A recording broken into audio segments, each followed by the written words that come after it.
It sounds like something out of an Indiana Jones movie. A secret door on a colossal statue leading to hidden chambers kept from public view. And yet, that is exactly what is happening. There are doors on the Great Sphinx of Giza. One sits on top of its head, another covers a shaft in the middle of its back, and a third lies on the ground between the monument's chest and the Dream Stele. To anyone already familiar with stories of hidden chambers and secret passages, these hatches are a source of rage against Egyptologists who are supposedly keeping the truth about the Sphinx hidden. The argument goes, if there is a door in the Sphinx, then surely it leads somewhere. In this video, I will show you exactly what lies behind the doors in the Sphinx and how they got there in the first place. However, the doors themselves are not where our exploration of the mystery starts. Rather, they are the final phase of a much older story that could have led to the utter ruin of the Sphinx itself. You see, for centuries, travelers believed that the Sphinx was hollow. They wrote of priests entering it through hidden tunnels, of voices speaking from inside its head, and of passages beneath the pyramids leading to the Sphinx. The doors are clearly more modern than the Sphinx, so the question we must answer is this: why were doors installed at all, and what precisely do they cover? It all started with a selective reading of an account of the Sphinx in the writing of Roman author Pliny the Elder. In Book 36 of Pliny's Natural History, we read, "In front of these pyramids is the Sphinx, a still more wondrous work of art, but upon which silence has been observed, as is looked upon as a divinity by the people of the neighborhood. It is their belief that King Harmaeus was buried beneath it, and they will have it that it was brought there from a distance. The truth is, however, that it was hewn from the solid rock, and from a feeling of veneration, the face of the monster is colored red." The lines which everyone from medieval writers onward honed in on were the ones that recounted the local legend of King Harmaeus being buried inside.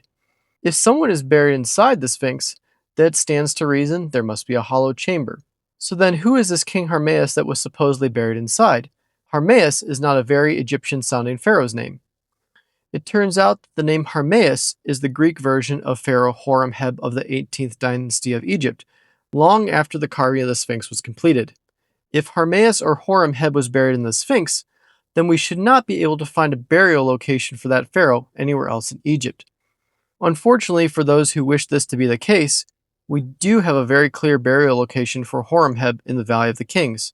He was buried in tomb KV57. Horemheb's Egyptian name was approximately HRMHB, conventionally vocalized Horemheb or Haremhab. Egyptian vowels are not normally written, and the pronunciation changed over the centuries. More importantly, later Demotic Greek bilingual texts actually render the Egyptian name Haremhab as Greek Harmaeus or Harmaios. If we go back to the text for a moment and read the last line again, we will see that even Pliny himself does not believe in the hollow Sphinx story, as he clearly says, quote, "The truth is, however, that the Sphinx was hewn from solid rock." He is refuting the local legend of a hollow burial by saying no, it's actually not hollow, and the entire statue is carved from solid stone. The next phase of rumors about doors and passages leading to the Sphinx come from the early travel accounts of the first Europeans to visit Egypt in the 16th century. Unlike Pliny, who mentions the body of the Sphinx, these Europeans for the most part only saw the head poking out of the sand. The body had been covered so deeply that with just the head poking out, most travelers did not even realize they were looking at the Sphinx. One such traveler, André Thevet, wrote of this head, quote, "There are no wings, nor any body that I know of," end quote. The picture Thevet showed of the Sphinx calls into question not only Thevet's integrity, but also his eyesight. Other than the fact that the drawing and the Sphinx both have a head, the two share no other similarities. Thevet shows the Sphinx as a European male with curly hair, an image completely divorced from the reality seen at Giza. If we flip back one page prior in his book, we will see he also depicts a pyramid. There is artistic license, and then there is this, a complete departure from what the pyramids actually look like. Over the next 100 years, images of the Sphinx as a woman and other various disembodied heads continued to be printed in European travel books. Sometimes these drawings were done by the engravers or the publishers based on the written words, but they are so inconsistent as to not be reliable. The first mostly realistic image of the Sphinx, with the body still hidden under the sand, does not arrive until 1698, with this image from the travels of Cornelius de Bruyne. And yet, as the centuries slowly ticked onwards, various authors flirted with absurd depictions of the Great Sphinx. I want to thank the website, thegreatsphinxofgiza.com, for organizing a timeline of images that was helpful to me in this video. Some of these early writers considered this giant head poking out of the sand to be that of the goddess Isis, which contributed to the images, censored for family viewing, of the Sphinx as a female. Along with the inaccurate depictions of the Sphinx come the start of the story around the tunnels and doors inside it. One traveler, Johann Helfisch, said the following of the Sphinx: "This statue is hollow within, so that one may go beneath it from the earth, from afar, through a narrow hidden passage, and enter into it. Through this passage the pagan priests entered into the said head. From inside the head they spoke to the people, and thus persuaded the poor people that the head or the statue itself had spoken these things by its own understanding." Another traveler, Jus van Gestele, who visited the monument in the late 15th century, reported, "In the vicinity, people recount that this head has had the habit of speaking." The first time we will see an accurate depiction of the Sphinx that also shows its body emerging from the sand would be this 1822 plate based on notes from the Napoleonic campaign into Egypt by the French military. 7 years later, in 1829, we get this image from Vivant Danan, which shows the head in profile, with a ladder extending up its back. It's a bit hard to see, but if we zoom in, we can see that there is someone being helped out of a hole in the top of the Sphinx's head. This large hole in the Sphinx's head was for quite a long time blocked up with sand at the bottom, and no one knew how deep it went. We now know that the hole in the top of the Sphinx head is between 5.9 and 6 feet deep. It has been hypothesized that this hole was used originally to affix a crown or a headdress to the Sphinx, as we see on other Sphinx statues, but that claim does not have solid archaeological backing. No remnants of such a headdress have been found at the site. 17th century writer Christoph Führer von Heimendorf sums up the connections between the Sphinx head acting as an ancient oracle, a hollow facade that priests could hide inside of, and the physical hole in it very nicely.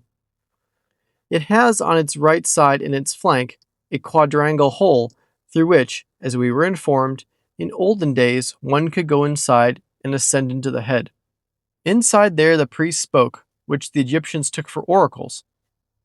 Nowadays this hole is mostly collapsed and filled with sand by the wind. I really like these authors' words because it shows that at some point enough sand was removed or blown away to show the side passage on the Sphinx. The sand would soon shift back and leave new visitors with just a giant head to look at. The logic for those early explorers in the 15th to 18th century was reinforced in the following way. They would visit the Sphinx, climb up on it, and be told the local tale of the priest going into the head. They would see with their own eyes that there was indeed a hole in the head, and that sand blocked the bottom. Since the bottom could not be found, it was plausible the head was hollow. The hollow head reinforced the partial reading of Pliny. Each piece of this chain supported the next conclusion in the mind of the casual traveler. To these early writers, the various holes and fissures observed could explain how someone entered the Sphinx, priming the stage for the next round of travel reports that appeared to explain where the Sphinx tunnels themselves began, inside the pyramids. In the 1580s, Italian doctor and botanist Prospero Alpini took a trip to Egypt when working on his Natural History of Egypt. His account adds a second layer into the lore of the Hollow Sphinx by identifying what he thought was the original external tunnel entrance.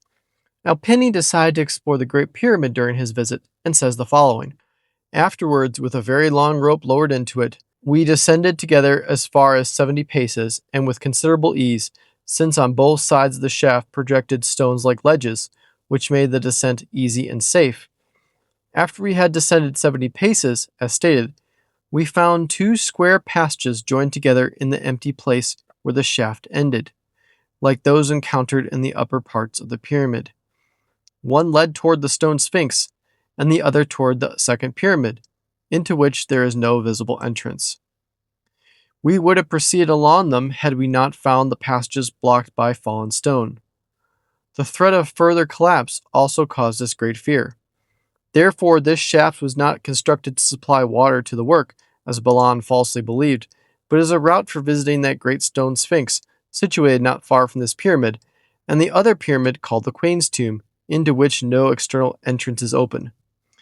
At length we came to that great colossus called the Sphinx, near the first pyramid, and fashioned from an immense single block of stone. It is a vast mass of marble, in which a truly enormous and very broad face looking toward Cairo is seen, carved in every way with truly remarkable skill. No opening is visible in the stone by which one could enter within, yet it is credible, as we have said, that the colossus had an entrance from the nearby pyramid. It is also credible that, when the Sphinx formerly gave oracles, it contained hollow spaces into which priests could enter and provide answers in place of the Sphinx. From Alpini's description of where he was in the Great Pyramid, descending a shaft with projections on the wall before coming to two square tunnels, I believe he descended the escape passage and did not realize one end went down to the subterranean chamber, which he thought was inside the Sphinx, and the other to the actual entrance. Being in such a vast underground space in torchlight, it is completely understandable that he lost his orientation and became confused as to where he was in the pyramid complex. The strange subterranean chamber could also appear like the innards of the Sphinx. He also states he wasn't able to find any doors into the pyramids of Khafre and Menkaure, and so concluded that all the monuments at Giza were entered via the Great Pyramid. This idea that the Sphinx could be entered via pyramids or their valley temples is also echoed in the writing of Jean Thévenot. He writes, quote, "There is a hole at the end of the pretended temple of the second pyramid, by which, some think, there was a way down within the temple to go to the idol.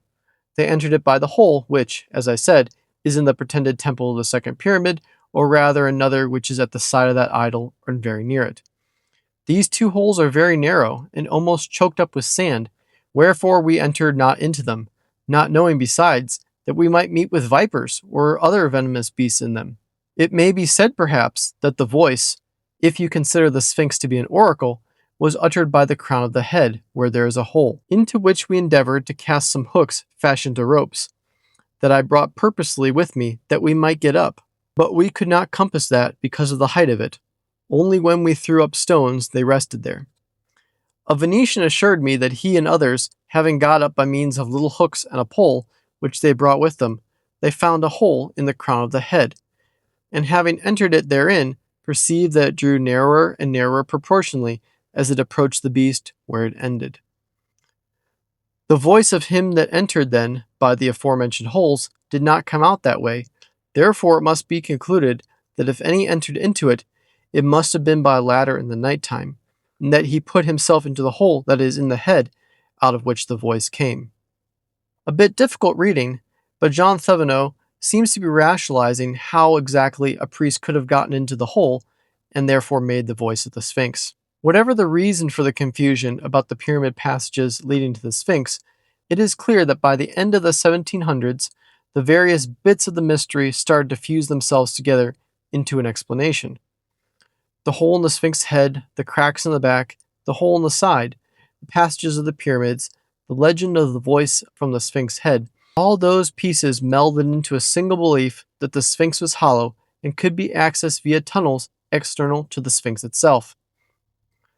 This is a critical difference because we will see that there are actually doors into the Sphinx, but they do not start at a location outside of the Sphinx, such as a nearby pyramid. One account from 1674 links all these pieces into one tale. It comes from the writings of George Neitschitz. He says, quote, "After we sufficiently viewed the pyramids, we began our journey toward Babylon. Giza, or Egypt, was called Babylon for a time in relation to the prophecy of the Book of Revelation. It didn't help that they also thought the Sphinx might be Lady Babylon or the goddess Isis, a gigantic idol. Not far from there, we came upon a sight of indescribable size and wonder, namely, a human head formed with large ears, eyes, hair, and a long neck. In this enormous head, many hundreds of years ago, there is said to have been an oracle or a prophetic shrine.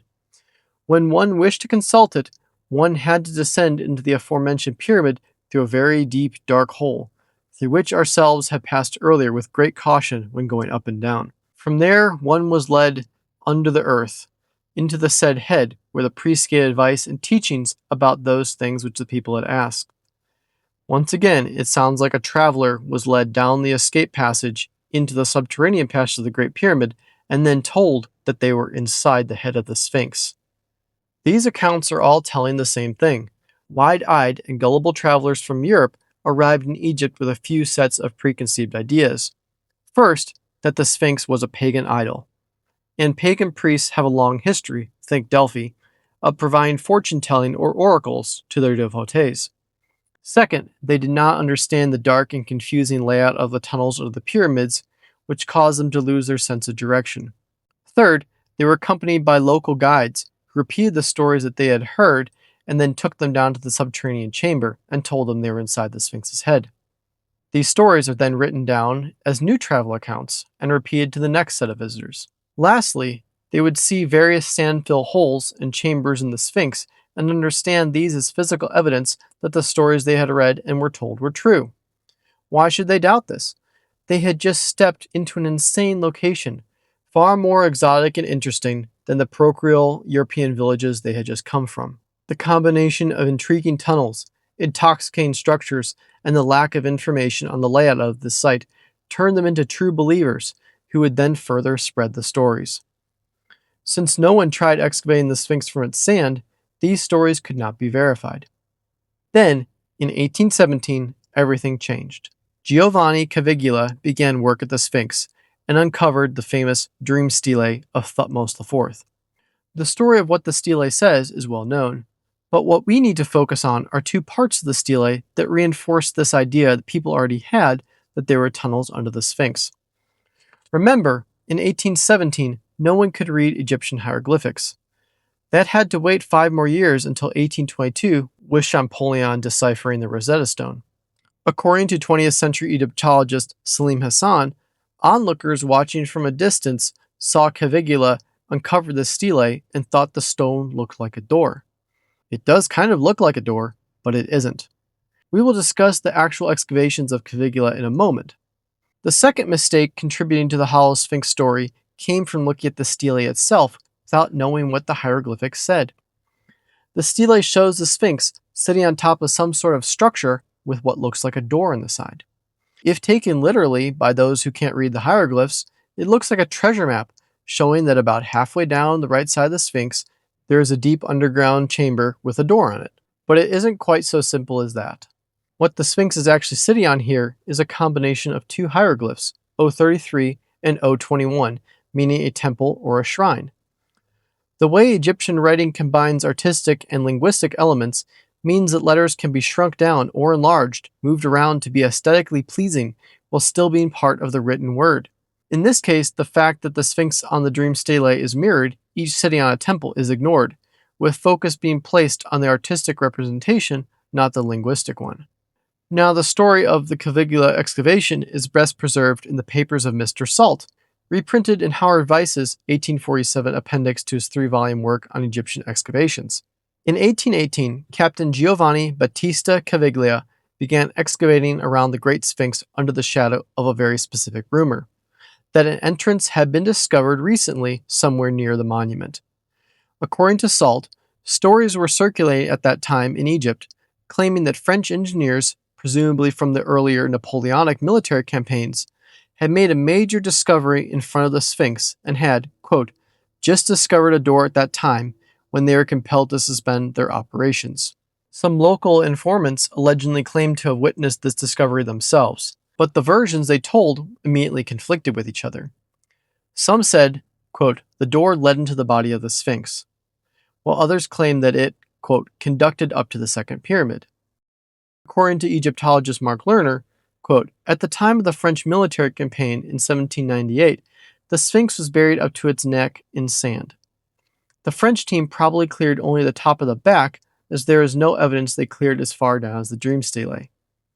Salt openly admitted that little stress could be laid upon such statements, but, nevertheless, the stories were compelling enough that Caviglia was unwilling to abandon his search around the Sphinx without first attempting to verify them. This is an important detail. Caviglia was not following a known ancient passage. He was investigating a local rumor where those telling it could not agree on the specific details of whether or not the tunnel came from or ended in the pyramid or the Sphinx. Caviglia first opened a deep trench on the Sphinx's left or north side. The operation was extremely dangerous because the loose sand continually collapsed back down to the trench. Workers used planks to support the sides, but the trench narrowed from approximately 20 feet at the top to no more than 3 feet at the bottom. The workers could not safely reach the base, and that part of the search was abandoned. The risk of being smothered by sand was too great. This trench did not reveal a door or a passage. It did, however, allow Caviglia to examine the construction of the monument. Caviglia then shifted his efforts to the front of the monument. From the beginning of March until the end of June, he employed between 60 and 100 laborers to clear the sand between the paws, the chest, and the space extending eastward from the statue. This excavation produced some solid archaeological discoveries, but not the rumored tunnel. The first major finds were the fragment of the Sphinx's ceremonial beard. Their size and position beneath the chin convinced Salt that they belonged to the Sphinx. Additional fragments showed smaller sphinxes wearing similarly styled beards, and these large beard pieces are now housed in the British Museum. The excavators also found part of the royal serpent, or uraeus, that once ornamented the Sphinx's forehead. These beard and uraeus fragments showed that the monument had originally possessed royal and divine features that had later fallen off. Between the forepaws, Caviglia uncovered what Salt called a small temple, generally understood now as an open-air chapel centered around the Dream Stele of Thutmose IV. The enormous granite stele remained in its original position against the Sphinx's chest. 2 additional inscribed stones were found nearby, one of which was later sent to the British Museum. Excavators also found a granite altar in front of the chapel. Salt observed that it still showed traces of fire, which he interpreted as evidence of a burnt offering. This altar and the socket upon which it stood are tricky because from above they look very much like a door. One feature in Salt's description is particularly important because it can easily be confused with the rumored doors. Between the 2 walls of the chapel, Caviglia found an opening approximately 2 feet above the pavement. Salt described it as a sort of window, by which it may be supposed that the priests only were admitted into the temple. This was not reported as an opening into the body of the Sphinx. It belonged to the small ceremonial enclosure between the paws. As Caviglia kept exploring around the Sphinx, he found many other interesting things: viewing stations, processional pavements, inscriptions, and an enormous stairway, but he did not find a passage entering the Sphinx or connecting it to the second pyramid. Although Caviglia had started exploring because of the report of a hidden door, the excavation tested those reports and failed to confirm them. So while Caviglia did not find a door in 1817, his work actually gave more fire to the hunt rather than extinguishing it. Other explorers thought, well, Caviglia looked around the paws, but he didn't check the rest of the Sphinx. We must check everywhere else. In that 1822 image of the Sphinx we saw earlier, if we zoom in on the back of the Sphinx, we see someone is poking and prodding it with some sort of pole, no doubt searching for the entrance to the fabled tunnels. Misinformed, yes, but what fun it must have been to be one of those early adventurers, free to look around these monuments and follow whatever mystery seemed interesting. This harmless poking soon turned into destructive exploration that could have ruined the Sphinx forever. In 1837, Howard Vyse came along and had no qualms about doing whatever he thought was needed to figure out this hollow chamber in the Sphinx. On May 26, 1837, Vyse, with the help of 153 men and 163 children, started boring holes into the back of the Sphinx with iron drilling rods. They drilled into the Sphinx for 27 feet before snapping the drill bits off in the rock. Compounding this problem was how Vyse decided to ultimately attempt to free his drill bits. He blasted a crater out of the back of the Sphinx with gunpowder and still failed to free them. Vyse thought his actions stopped short of harming the Sphinx when he says, quote, "But being unwilling to disfigure this venerable monument, the excavation was given up, and several feet of boring rods were left in it." Clearly, in 1837, boring rods and gunpowder explosions were standard tools of harmless excavation.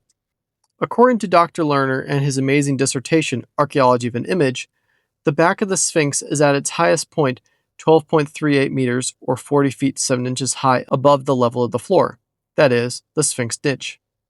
This means that Vyse's drilling got over halfway through the Sphinx without hitting any cavities. A large hole left by this action in the back of the Sphinx is called Perring's hole, after the engineer working with Vyse who actually did the blasting. We now have identified two holes in the Sphinx, the hole in its head and Perring's hole. Ticking forward a few years, we read some new information about the Sphinx written by Auguste Mariette, who also discovered the Serapeum. Mariette outlines various holes and fissures in the Sphinx as follows. In mounting upon the top of the head of the Sphinx, one notices a vertical hole, 1.5 meters deep, made with care. Although the hole may have been enlarged and deformed by inferior attempts, that is not the point here. This hole was intended to receive the symbolic crown upon which the festivals to be celebrated was adapted to the head of the Sphinx. The vertical furrows, which can be seen on either side of the front, are the result of the rubbing of ropes employed for this operation. Many Egyptian statues, above all those of the Colossi, show similar holes. Another hole exists in the back and toward the buttocks. I have cleaned the hole up to the bottom and have seen that, when one looks down into it, it seems to have come to the end of a chamber, but despite its appearance as a funerary well, it is not a large fissure which widens and ends in a sufficiently spacious passage in the midst of the buttocks. In addition to the added context for the hole in the head to be an anchor point for a crown or a headdress, Mariette identifies a third hole around the back of the Sphinx, later called the rump passage. To really drive home the point about the controversial chambers in the Sphinx, or that it sat on a temple, Mariette says the following. The Sphinx was cleared all around, that is, from the end of the paws to the base of the tail, and the ancient ground, which is the rock itself, was exposed everywhere. No discovery was made. The Sphinx rests directly upon the rock without a pedestal of any kind. The rock itself was worked so as to form a smooth horizontal surface. The final excavation that identifies the rest of the passages in the Sphinx, and it inadvertently fueled the rest of the modern speculation, was the excavation of Émile Baraize. The records and photographs from this work are fragmentary across many archives, but a good repository is the ARCE Sphinx Project 1979 to 1983 archive on open context. I owe that project and the previously mentioned dissertation of Mark Lehner a huge thanks for organizing much of this material and for doing the hard work on the ground to understand this monument.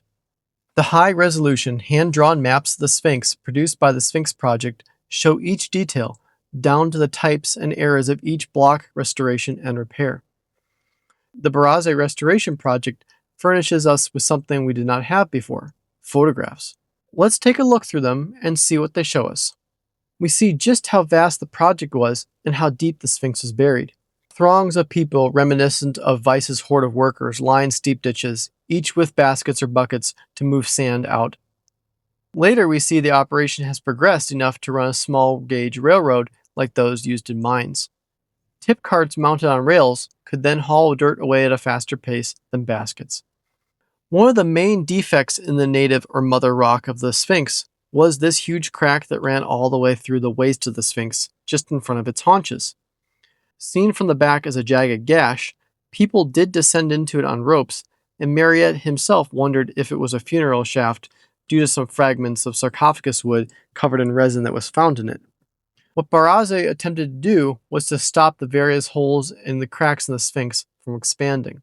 Baraize used cement to attach a hatch to the hole in the Sphinx's head and to fill in Perring's blast hole in the back. With the massive north-south gash across the Sphinx back, Baraize filled it mostly up from either side with cement and limestone chips to join it together. He used iron bars as supports and cement to square off the opening and put an iron door on the top. This way, the crack was stabilized, and yet access for research purposes was still allowed inside to see the native rock and the weathering patterns. The hatch on the back of the Sphinx ends in a narrow crack at the bottom, not a chamber. These preservation efforts massively ignited the mythology around the hollow Sphinx. Before Baraize, there were no doors. But for the last 100 years, these doors have remained mostly locked, not because there is a massive secret room inside, but because it's just a dangerous open shaft that goes nowhere. People aren't allowed to just climb all over the Sphinx anymore, and those who look at the back and see the door chafe at the thought of secrets being locked away from them. The reality is, however, a little bit different. Now, aside from the holes on the head and back, there are some other tunnels, which I will show you. The rump passage has quite a few photos inside of it. There is also a small passage in the Sphinx enclosure, unattached from the Sphinx, that also gets lumped in. It is called the keyhole shaft and is just opposite the north back paw. It only goes a few feet into the floor of the enclosure and isn't very interesting. The other small one is what could be still the most interesting shaft, and we don't have much information on it. It is called the Eastern Shaft and lies between the Dream Stele and the Sphinx's chest. It too was capped with an iron door by Baraize, but strangely enough, no pictures were ever taken of it. To this day, I find this very strange, and to me, this is the only unresolved door in my mind. It could just be another crack, filled in or capped, or a small empty shaft, but we humans like our problems neatly tied up with a bow to satisfy us, and this one just doesn't. If we go back to Henry Salt's drawings and maps of the Caviglia excavation, we see it here, located right between the Dream Stele and the chest of the Sphinx, labeled F. This hole could have just been the base for some statue, but once a metal door was added, no matter how mundane, it instantly becomes more interesting, because people assume if you have a locked door, something interesting is locked behind it.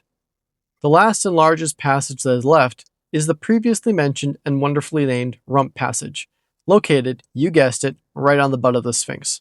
This feature was well documented in the ARCE Sphinx Project, and I want to thank them and Mark Lehner again for that. We have the actual handwritten excavation notes preserving the rediscovery of this passage. I say rediscovery because you see, the Rump Passage was known during the Baraize excavation, but then sealed over and forgotten. As we go through this account, I think you will pick up on a couple things that are said that may have contributed, rightly or wrongly, to the modern idea that Egyptologists today are still hiding tunnels in the Sphinx. In September of 1980, Mark Lehner and the Sphinx Project reopened a passage near the tail of the Sphinx. The entrance was concealed behind a small brick restoration block and modern cement. The team was led to it by elderly Egyptian Antiquities Organization workers who remembered seeing it during the Émile Baraize clearance of the Sphinx in the 1920s, some 60 years before when they were children. One of these men was Mohammed Abd al-Magoud. According to Lerner's field notes, al-Magoud pointed to a section of the masonry near the rump and said he had seen a shaft containing water there during the Baraize work. Another former worker, identified as Abu Bakr, remembered the cavity descending to the water level and claimed that Baraize had brought in a 66 horsepower pump but had been unable to empty the shaft with it. The detail of the water seems very interesting to me. If such a large pump could not empty this very small shaft, it stands to reason that the shaft could actually have been a spring. Was the Sphinx location chosen partly because the spring was already sacred in some way? Was water from the spring originally used in some way at the Sphinx enclosure? I do not know. On September 16th, they removed some of the small stones covering the opening. Behind it was modern cement mixed with limestone chips. They cut a triangular opening only about 6 by 9 centimeters through the packing. Lerner looked through it with a flashlight and saw what he described as a very large, vertically descending fissure or shaft. At first, the opening was too small to determine whether the cavity was natural or artificial. Once additional stones and cement had been removed, the answer became clear. Lerner wrote, "This is an artificial shaft, round at the top, and observed that it descended steeply before turning toward the north-northeast. Its walls carried crude tool marks." Once the slabs bridging the opening were removed, Lerner entered the passage on September 17th. This is where things start to take a bit of an interesting turn. I'm not conspiratorial in any way, but this line, where Lerner says that they covered the scaffolding around the tunnel entrance to prevent visitors from seeing, is how rumors get started that the authorities are hiding something secret under the Sphinx. On September 22nd, only 5 days after first entering the shaft, Lerner wrote that Zahi Hawass was anxious and wanted the work finished up and documented quickly. According to page 7 of excavation notes, quote, "I will not clean the entire northwest corner of the sanctuary as I had wanted to, because Zahi seems anxious that we finish in the passage and record it, and we should get on with it before it is noised about." End quote. I do not pretend to know Zahi Hawass's motive for doing so. Perhaps it was ego that he wasn't the one to find it or know about it first. Perhaps it was something else. But either way, it is through choices such as preventing a full excavation that even the Egyptologists on site wished to complete. He began to gain the reputation of hiding tunnels in the Sphinx. Now, these tunnels are frankly not terribly interesting to the average visitor, and a simple explanation of what was inside would certainly have gone a long way to satisfying public curiosity. Much of the rubble filling up the passage was modern in nature, and all sorts of more recent trash was found, mostly from the Baraize excavation period. Lerner's excavation proved that there was an actual artificial passage beneath the rump of the Sphinx, but it did not prove why or how it was made. One possibility was that Howard Vyse or another 19th century explorer had cut it while searching for chambers. Vyse recorded that he bored both near the shoulder and the tail, although he never described exactly what he did near the tail. Lerner therefore considers Vyse a possible creator of the rump passage. We are lucky that with Vyse's penchant for digging into monuments, he didn't do worse damage. If it is from him, he may have dug downwards until hitting the spring, at which point he stopped. The other possibility is much older. Lerner noted that handholds going down the shaft started at only a few centimeters from the top. He did not think this made sense if they were cut after the Sphinx, because if you're climbing down a shaft, you wouldn't want the first step to be right at the very top, but rather several feet down where your foot would naturally land. To Mark Lerner's mind, this meant that the shaft may have been much deeper at one point, but was cut down shorter when the Sphinx was cut. So in the end, the Sphinx actually does have quite a few tunnels and doors in it, and there is some evidence that at least one prominent Egyptologist, Zahi Hawass, wanted to keep the public from seeing at least one of these tunnels. Now Zahi did go on to show all of these locations later in a TV program in which he starred, so the most likely explanation to my mind was that Zahi wanted to be the one to reveal the discovery, on his own terms, and get the glory for it on his TV show. Whatever the reason, now you know what is behind most, but not all the doors. The door on the chest is still something I really want to get more information on, or a picture inside of. As always, thank you for watching.